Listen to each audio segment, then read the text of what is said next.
What's up, YouTube? In this video, I want to talk about 5 things that you can do starting the day to help you overcome depression and anxiety. So let's get to it. Number 1, breathing exercises. The art of breathing. Okay? Since the beginning of times, people, especially people in parts of the world such as the Far East and in the subcontinent, India, they have traditionally always used the breath as a healing modality. Okay? If you ever listen to the teachings of Buddha and the yogis and the mystics, okay, they always emphasize being present in the moment and being aware of the breath, because they knew and understood how powerful, how important, and how healing the breath is, physically, mentally, emotionally, and spiritually. Okay? And properly breathing, can be very calming and relaxing for the body. It's very good at and very effective at relieving stress. Okay?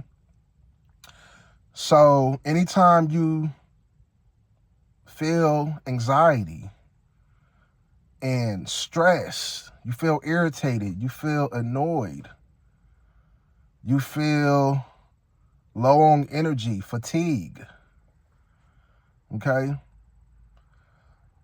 This is what I want you to do. I want you to stop everything you're doing and take a deep breath. But there's a way of properly breathing, and there's a way of not. So when you breathe, you always want to breathe with your solar plexus, your gut, okay? A lot of people out there are not aware or unknowingly breathing incorrectly. A lot of people breathe with their chest,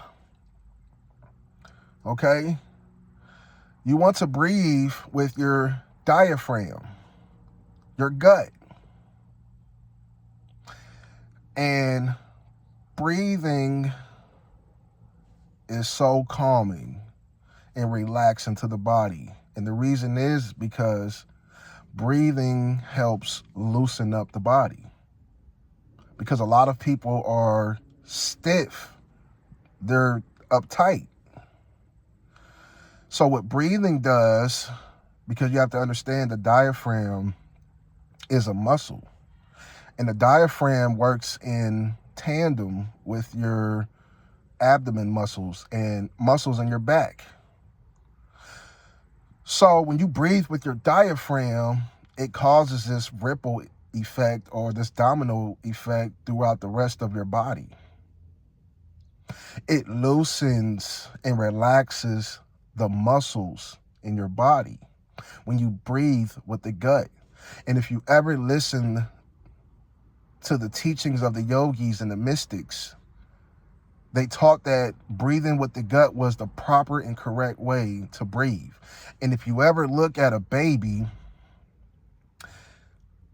especially newborns and infants and small children, if you ever notice how they breathe with their belly, because that's where your soul is, your solar plexus, okay?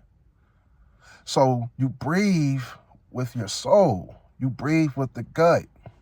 And if you ever look at a baby, you notice their belly, every time they breathe and take a breath, their belly is expanding and contracting. Okay?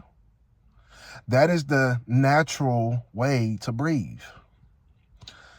And because of lifestyle, and because we don't know, we've lost our way, and we don't live in the present moment because we're so caught up with life. We're so distracted by entertainment and work and trying to maneuver through the rat race of life. We have so many responsibilities and obligations, and we're so stressed, and we feel so trapped and bogged down by so many different things and factors in life that we forget to be aware of the present moment and to breathe. And breathing is important because you can only go 3 days without water. You can only go 3 days without, you can only go 3 weeks without food, but you can only go 3 minutes without the breath. Okay? Without breathing. That's how important breathing is. So, when you're feeling overwhelmed, take a deep breath. Another thing, don't breathe through your mouth. Don't breathe with your mouth. Okay? And there's a such thing called mouth breathing. Okay? Mouth breathing is not good for the body. Mouth breathing actually stimulates the flight or fight response of the body. So if you're running from a predator, right, you're breathing heavy through the mouth. And a lot of times when we're doing cardio and when we're jogging or running or doing sprints, we tend to just breathe through the mouth because we can intake so much more oxygen. But it also stimulates the adrenals in your body, your adrenal glands, and which produces adrenaline and cortisol. It's a stress response.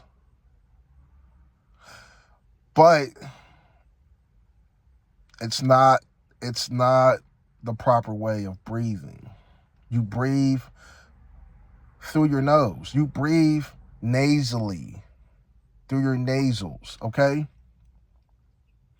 In and out the nose with your lips closed. That is the proper way of breathing, through your nose. Okay? If you ever watched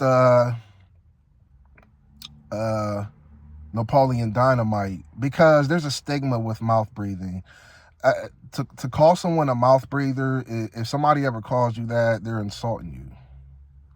And there's studies, there's scientific studies where they correlated mouth breathing with, ill effects of the body, cardiovascular issues, blood pressure issues with your respiratory system. Okay, even the way, even the shape and the structure of your facial features, it has an effect. So, breathing through the nose is important. You have to learn how to breathe properly. But yeah, like I was saying, if you ever watch Napoleon Dynamite, he's always slack jawed. Like his mouth is always open, and he's like it. So it's a stigma, but there's an element of truth to that, because mouth breathing is not the proper way to breathe. So breathe with your gut, in and out the nose. Okay? Another technique is to breathe down to your root chakra, down to your groin, okay? Where the spark of Kundalini, what they call Kundalini energy. This is the catalyst or spark, your root chakra. So when you breathe down to your groin, your loins, the gooch area, you know, your asshole, basically. Excuse my language. Breathe down to your root chakra. Okay?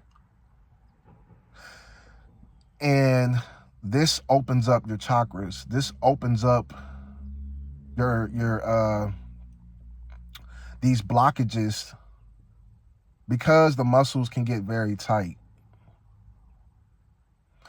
And the chi in your body cannot flow properly. And they teach you this in ancient Chinese medicine. And that's why there's a thing called acupuncture. Because the ancient Chinese, they knew that the body can have these blockages.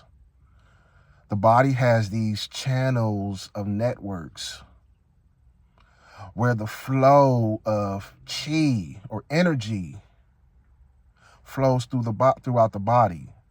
And these blockages in the body can impede and hinder the flow of chi, lowering your chi.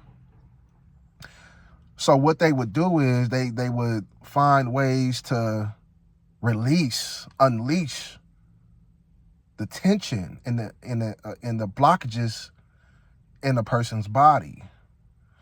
So they came up with acupressure, you know, because there's these points in the body, what they call meridians. So, and they would just apply pressure to various points in the body to relax the muscles and to balance out the muscles and to get that blood flow, your bodily fluids, your circulation flowing again. Because that's all it is. That when I talk about the flow of chi, it's actually the flow of bodily fluids and gases, right? Oxygen, your lymphatic fluids, okay? And a tense body, tight muscles, these things can disrupt that whole flow. That currency of energy flowing throughout your body. And this can have an effect on your mental health.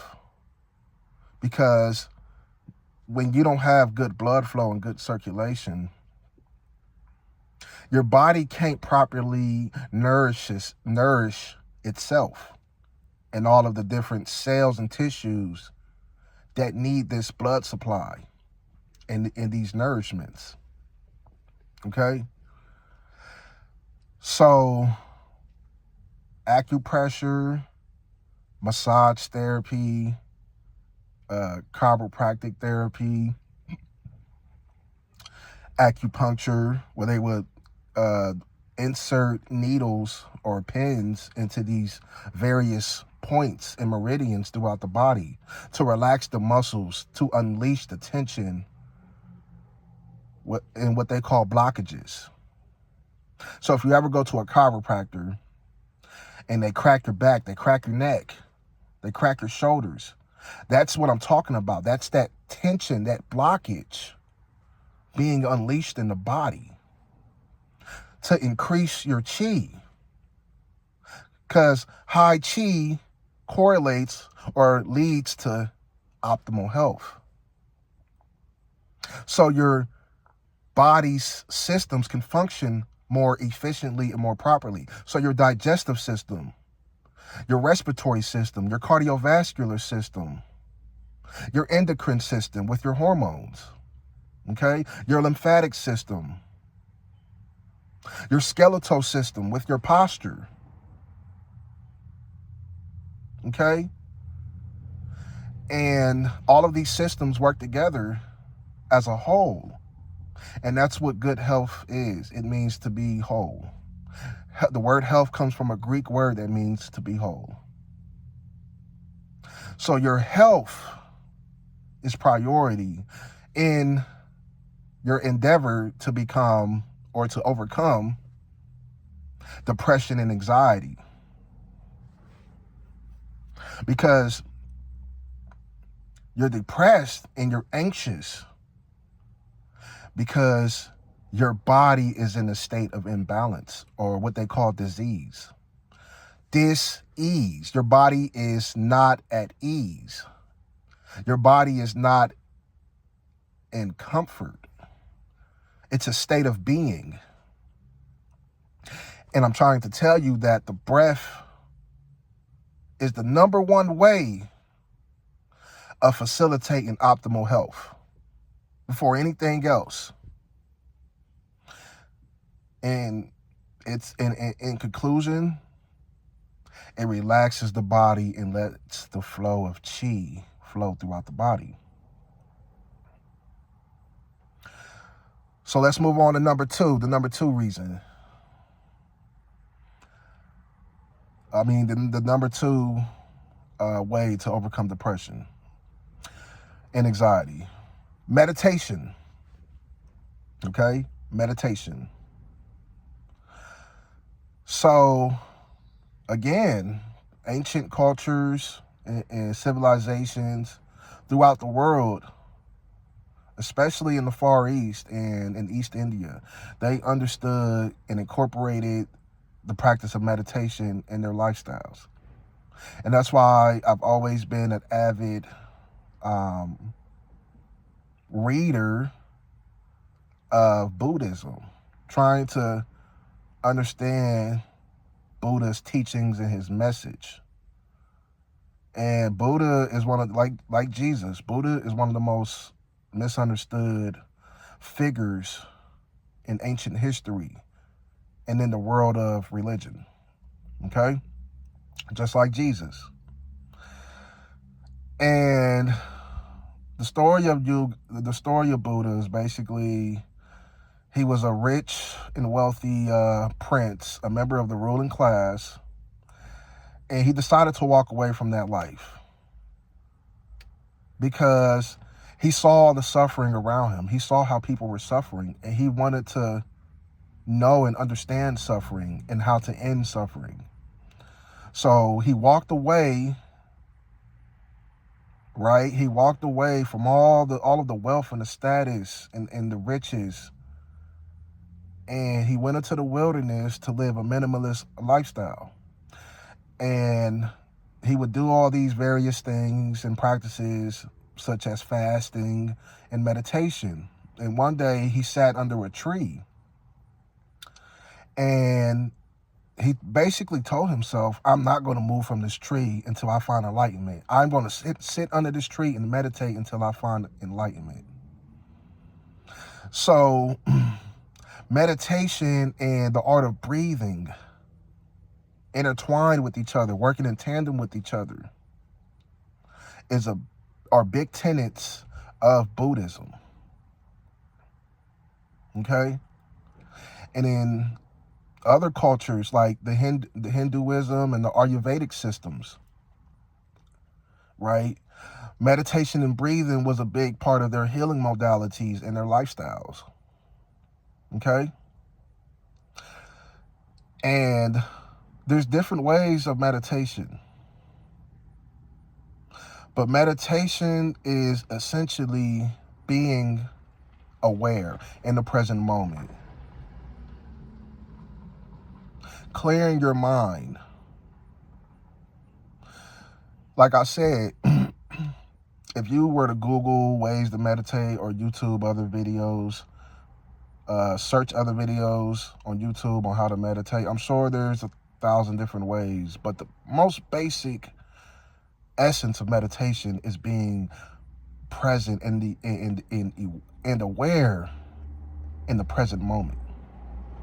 Being present of your breath. So anytime you feel stressed out and overwhelmed and depressed and emotional, irritable, frustrated, flustered, whatever,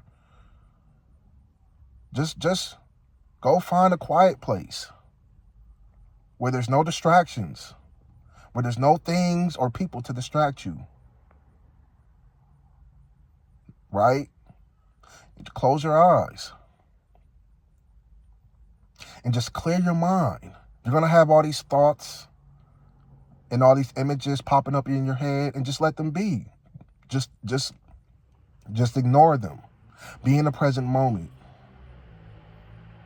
And practice your breathing exercises. And just breathe and relax.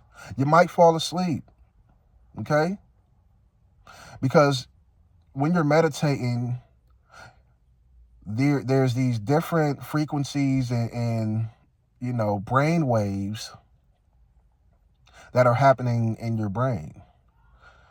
So there's these different, like they have alpha waves and beta waves and theta and so forth. So your mind is going to transition into these different frequencies and modes and states of being, right? And meditation in a meditative state, that is the best state to be in when you're trying to reach your subconscious mind, when you're trying to dig deep into yourself and find all of the things that you need to work through, such as childhood traumas. Because a lot of these things are stored in your body, in your bioenergetic systems. A lot of these things are stored in the memory of your body and of your mind.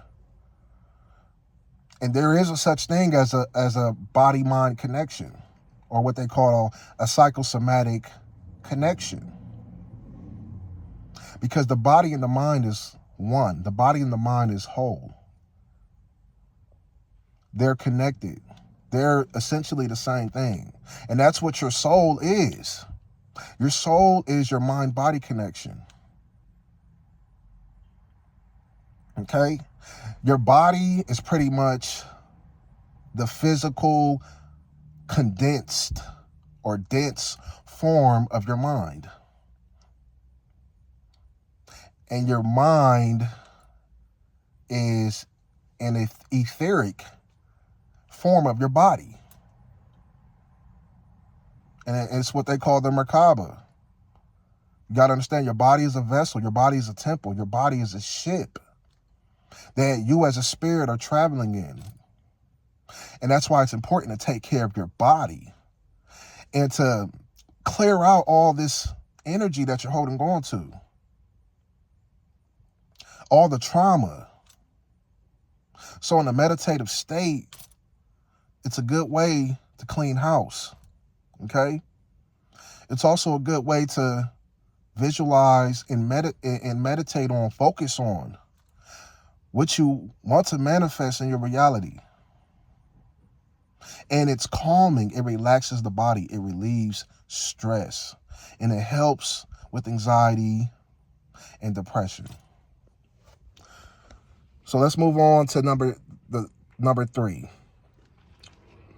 Okay, to overcome the third way to overcome depression and anxiety. Exercise. The best form of exercise is cardio. Okay? This is something that I've been doing more recently. And I'm not perfect. I get busy, and I get bogged down with life, with working and trying to find my way in this world and make a dollar. We all have these earthly or worldly obligations. And sometimes it's hard to make time for these things, but that's something that I've been incorporating into my lifestyle more. Because even I tend to neglect my, my health a lot. But I can tell you, anytime I've ever exercised and did cardio, and my favorite form of cardio is running. I enjoy running, and I think that running and jogging and sprinting are the most effective ways to treat and to deal with depression and anxiety. It increases so much chi in the body. It it loosens up the body, especially when you're running and doing sprints. Even just walking, going on a walk in nature, right? Where there's trees and wildlife. Okay? This is a good way of calming the body and recentering the body, being centered. Even keel, putting the body in balance and at an even keel. Okay? Because it's more than just, some people feel like they don't have to exercise unless they're overweight or unless they're, trying to pursue a certain physique or aesthetic. Okay? And unless people are trying to pursue that, they're not thinking about exercise. They're not thinking about cardio and stretching, right? Because it's an ego thing. It's about, for some people, it's just about looking good.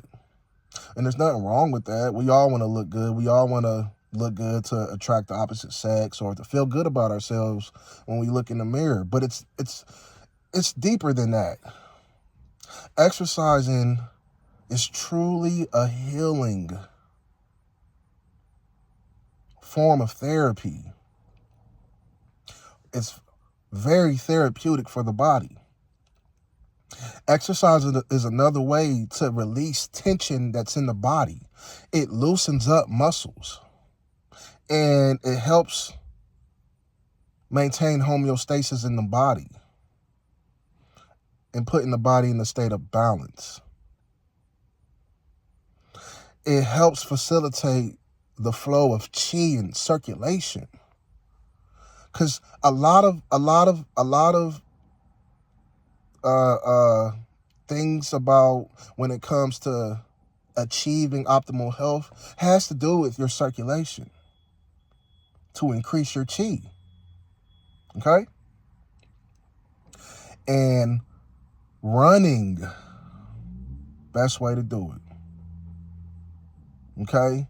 Running. And sometimes, I know it's hard, but try to run with breathing through your nose or your nasals. Breathe nasally. Okay? Nasal breathing when you're running, when you're exercising.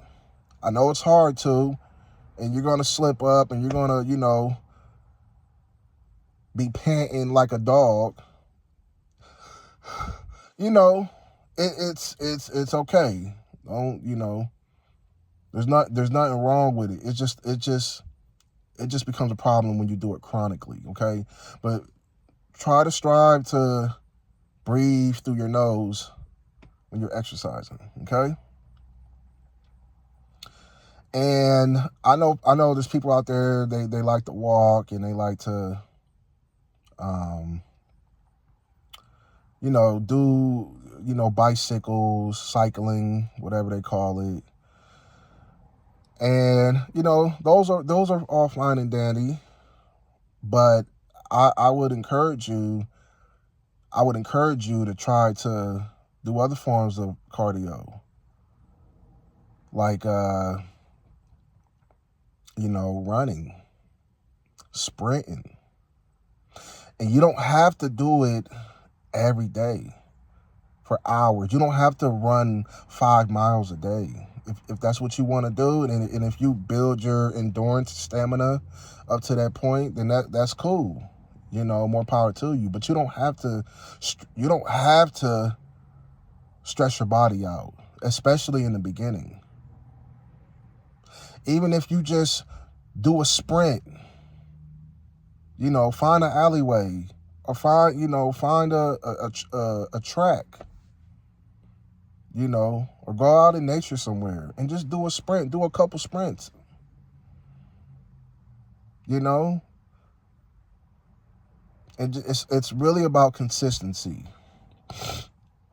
Resistance training is another good, form of therapy. Lifting weights. My fellas out there that like to lift weights, right? These are all good things to do. Yoga. I know my ladies out there, a lot of ladies out there do yoga. And if you ever took a yoga class, what is the number one thing that your yoga instructor emphasizes when you're doing these yoga poses? The breath, okay? They teach you how to breathe. They tell you to breathe. Take a deep breath. They teach you the art of breathing in yoga, which goes back to my first two points in this video: the breath, meditation. If you ever took a martial arts class, right? If you ever took a karate class, your sensei will tell you to breathe, right? I know when I was a kid, when I took karate, at the end of class, we would cool down with stretches and we would meditate and take deep breaths. Practice breathing exercises. So yeah, that's another one actually. Martial arts. Martial arts is a good way to increase chi throughout the body and to overcome and treat depression and anxiety. Just to keep the body in motion. This is very important. Okay? So let's move on to number 4. The number 4 reason, or the number 4 way of overcoming depression and anxiety. Nutrition. Okay? Nutrition. The body needs to be nourished. Okay? The body requires certain elements and compounds, such as micronutrients, water, air, oxygen, to maintain balance and to have or attain optimal health. So your diet, and if you look up the root word or the etymology of the word diet, it simply means a way of life. It comes from a word that means a way of life, a Greek word. Look up the teachings of Socrates if you want to find, information that expounds upon that a little bit more. Okay? So it's a way of life. Okay? And that's why my channel is AWOL, which is an acronym for another way of life. Because we have been conditioned since birth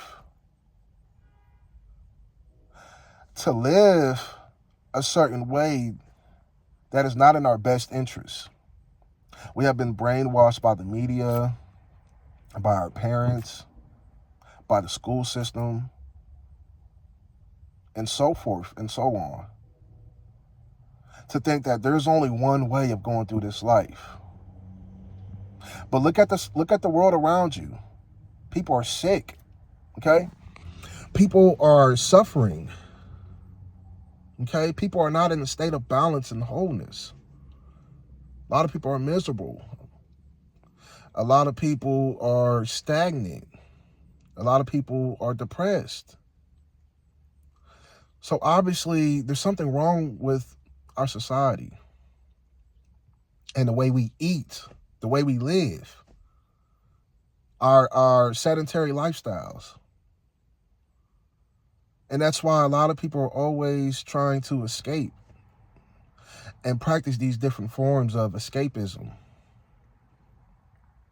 Whether that be drugs, whether that be pornography, whether that be entertainment, escapism, sex, all these different things we do to escape from a toxic environment, a toxic life. And my message is there's always another way of life, despite what they tell you. A lot of people don't like or discontent with the world and society. Rightfully so. But I'm here to tell you there's always another way of life. So, back to my point, diet. Your body needs certain micronutrients, vitamins and minerals to operate and to function efficiently and effectively, okay? Your body needs these things, okay?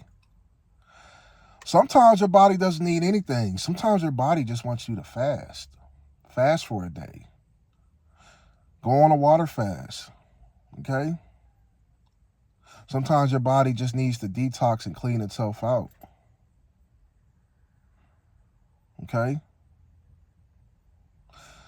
Sometimes your body needs a break from certain foods and substances. You know, sometimes your body needs a break from meat and animal products. Or sometimes your body just needs a break from digesting things. So a water fast or a liquid fast, a juice fast, whatever. Sometimes, you know, or a dry fast, whatever, you know, whatever suits you. There's no one way. Life isn't always a cookie cutter template where this diet or this way of life works for everybody. Everybody's different and unique, just like our fingerprints. But you want to make sure that your body is properly nourished.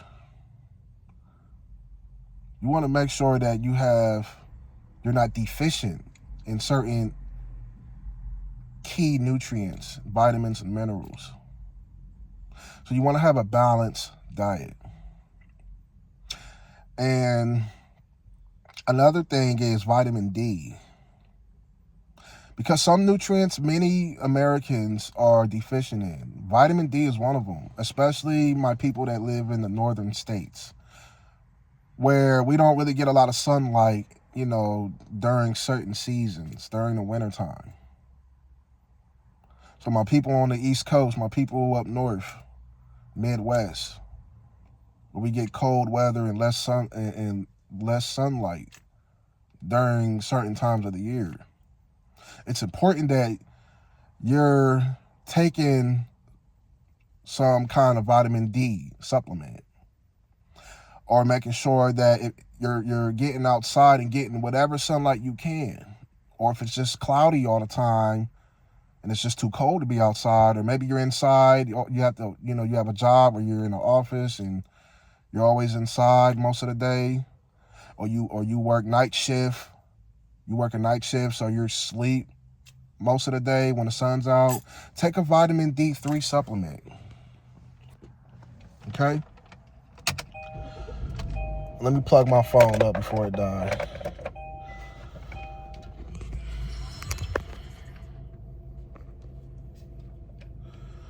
Okay.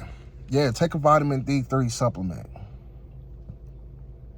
Make sure it says D3. Okay? I would recommend anywhere from 5,000 to 10,000 IUs. Okay? A day. Another micronutrient a lot of people are deficient in would be magnesium. So just Google, foods that are high in magnesium. Dark chocolate, green leafy vegetables, nuts and beans, fat soluble vitamins. A lot of people are low, have a deficiency in vitamin K2 and vitamin A. So just Google these nutrients, these vitamins and minerals, and find out which foods they're abundant in, or go find a bioavailable supplement that not just any supplement, because a lot of supplements out there are trash and can't really be absorbed and assimilated in the body efficiently. So make sure you get a good supplement. You're going to have to do a little bit of research. Okay?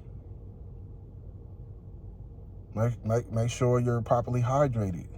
The body needs electrolytes.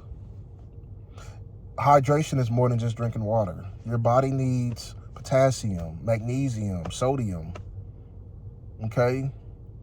Chlorine. All these different minerals. Okay? So drink mineral water. Eat potatoes. Eat bananas.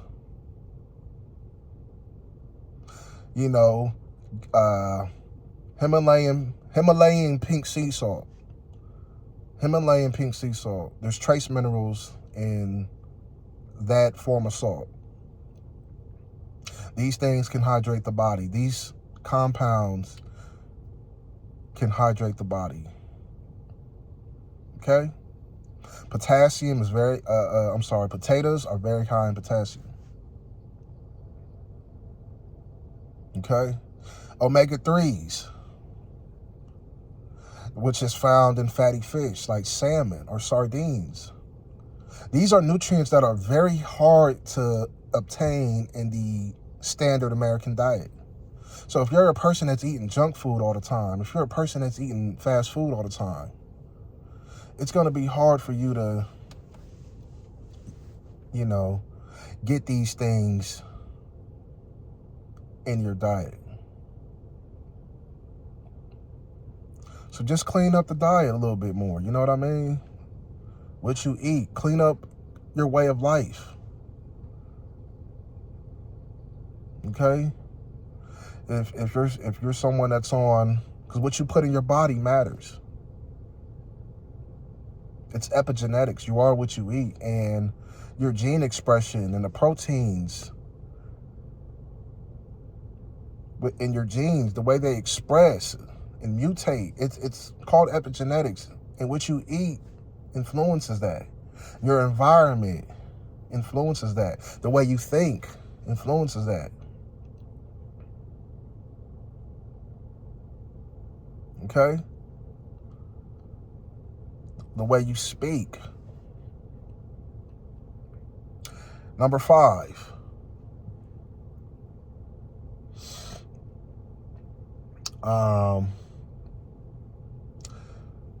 The number 5 way to overcome depression and anxiety.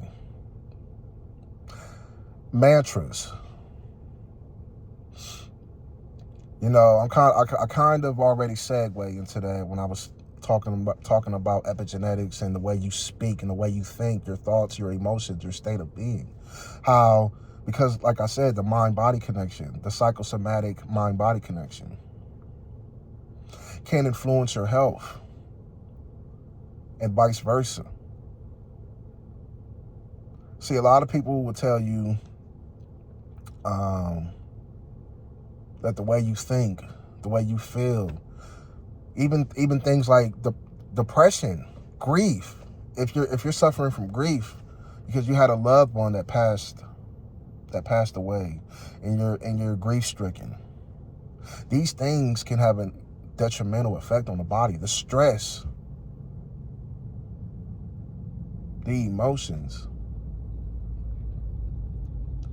And even this is something that I'm struggling on myself. Like I said, I'm not perfect. Everything that I'm telling you, I'm working on myself. Okay?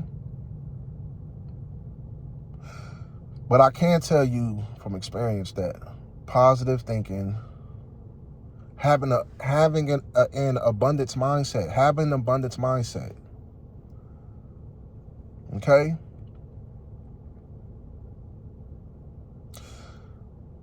Mantras. These things can have a positive effect, a wholesome effect on your health and your state of being, on your mood. The same way your body, right? The state of your body, your diet, your lifestyle, right? Breathing, all these, the same way how all these things can have a positive impact on your mental and emotional state of being and health, so is vice versa, the other way around. Your state of being, your emotional state, your mental state, your words that you speak. Because you have to understand the tongue is a sword. The tongue is like a spellcaster. The tongue is like a pen that writes contracts. That's why they say word is bond. So what you speak, the spells you cast on yourself and onto others and onto the world around you, it's powerful and can create and manifest reality and your health and your state of being. Okay? So positive affirmations. Say to yourself things like, I am wealthy, I am abundant, I am whole, I am balanced, because I am that I am. For all my people who read the Bible, I am that I am. I am is a powerful mantra. So you speak abundance and prosperity and healing into your life, into your body. And your body and your mind can resonate and begin to tune in to that vibration, to that frequency. Another thing, write down your goals. Write down your goals get a pen and paper. Write down all of your dreams, your goals, and your aspirations. Okay? Or write it down, type it in your phone. Find an app on your phone, like Notes, for example. A lot of people have a notepad app on their phone. Or download one, right? And write down your life. Write down a to-do list. Write down your budget goals, your finance goals. Write down all of your goals. Everything you want to be. Write down your mantras and your positive affirmations. Okay? Because there's a power in writing. Because when you write out something, you can manipulate your subconscious mind. To write something out with a pen, okay? Because you got to understand the black ink of the pen is symbolic of the blood, okay? And there's a such thing called blood contracts. But I'm not going to go down that rabbit hole in this video. But it's spell casting. That's why they call it spelling. When you're writing out, you're spelling words. It's spell casting. So if you want to manifest something in your life, a good strategy or a good tactful way of doing that is to write it out and to work on those things. And I can guarantee you that you will start to see changes. Here's my witness. Last year, I wrote out all of this stuff that I'm telling you guys to write down. I wrote down all my goals in my phone. All of my goals that I wanted to do. And within a year, I accomplished 75% of the goals that I wrote down. Whether that be find a better career, make more money, whatever. I accomplished 75% of it just by writing it down. There is a magic. And I know a lot of you don't believe in magic. A lot of you guys are atheists out there, materialists. But right now, you want to overcome depression and anxiety. Write it down. Write down, I will overcome depression and anxiety. I am peace, happiness, harmony, and abundance. Okay? And that I am an abundance. I have an abundance of relationships and healthy, wholesome relationships. Because I know that's a big aspect of a lot of people, is that they desire healthy and abundant relationships with other people, family, friends, lovers, ones that aren't toxic and miserable. Visualize this in your meditations and write this stuff down, man, and speak it. Speak health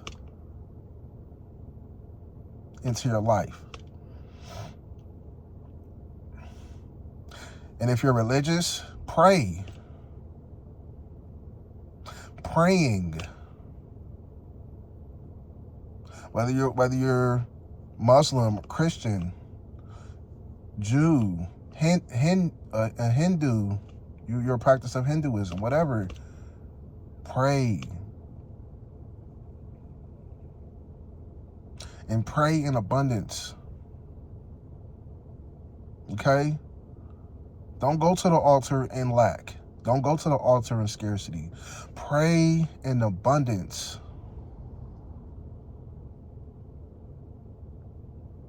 Okay? So yeah, that's it. There goes my 5 ways of overcoming depression and anxiety. I hope this can help someone out there. I know I'm not the most,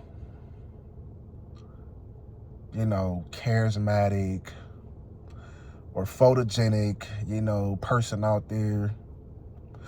But for those who have eyes to see and ears to hear, this message is for you, and this message will reach those it's supposed to reach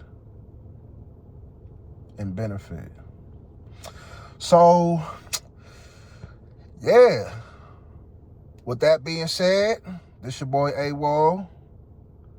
And y'all take care of yourselves. And remember, there's always another way. Peace out.